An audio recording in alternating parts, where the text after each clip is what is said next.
Settle in for a moment. Close your eyes if you like. Let yourself be carried back, very far back, to the forests of Vrindavan, where the air is thick with the scent of kuṇḍaṃ blossoms, where peacocks call in the distance, where everything, even now, feels quietly sacred. On one such day, a great darkness entered those forests. An asura, a demon, had taken the form of a mighty bull. He came thundering through the groves, shaking the earth, scattering everything tender in his path.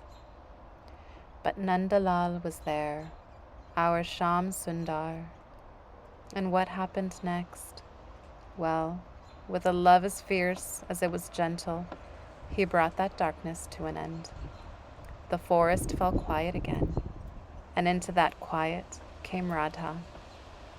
Shriji stood before Krishna, and if you have ever loved someone deeply enough to correct them, you will understand the expression on her face. It was not anger.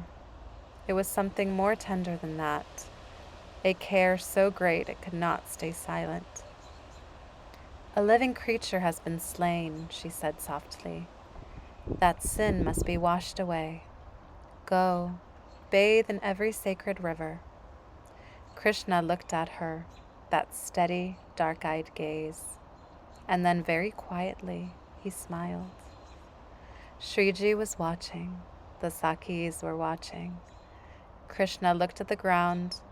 He raised his lotus foot and struck the earth. And from that single strike, what happened? The holy rivers came. Ganga, Yamuna, Saraswati, all of them rising up from the earth, welling, swirling, gathering, forming a beautiful kund right there before their eyes. The water shimmered. The fragrance of 1,000 tirthas filled the air. Krishna turned to Radha with that same smile and said, "Is this acceptable?" And so our Lord bathed, not because he needed purification, he who is the very source of all purity, but because she had asked, because her wish was his world. He bathed to please Radha. That kund, born of his divine foot, filled with the waters of every sacred river, it came to be known as Shyam Kund. It stands there still in Braj, holding within its waters the love of Nandalal. But Radha Rani was not entirely satisfied. "You used your powers," she said. The Sakis exchanged knowing glances. When Shriji makes up her mind, even the Lord listens carefully. "If you can make your kund, then we shall make ours." And with that, she and her beloved companions, her dearest Sakis, they knelt on the ground and began to dig. With their hands, with their bangles, those golden jingling bangles, scraping and scooping the sacred earth of Vrindavan with so much love and so much spirit that the very ground felt honored. No miracles, no foot strikes, just the Gopis of Braj and their bangles and their devotion.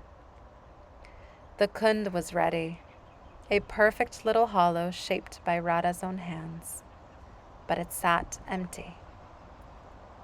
Then Shriji pointed toward Govardhan Hill, where Manasi Ganga, another sacred kund, shimmered in the distance. And the Sakis went, pot after pot, trip after trip. They carried the holy water and poured it into Radha's kund until it was full and still and glowing.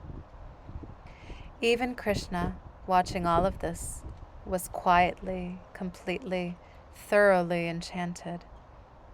And that kund, carved by bangles, filled with love, blessed by the presence of Rishabhanu's daughter herself, it came to be known across all the ages as Radha Kund. Pilgrims come from far and wide, even today, to take a single dip in these waters.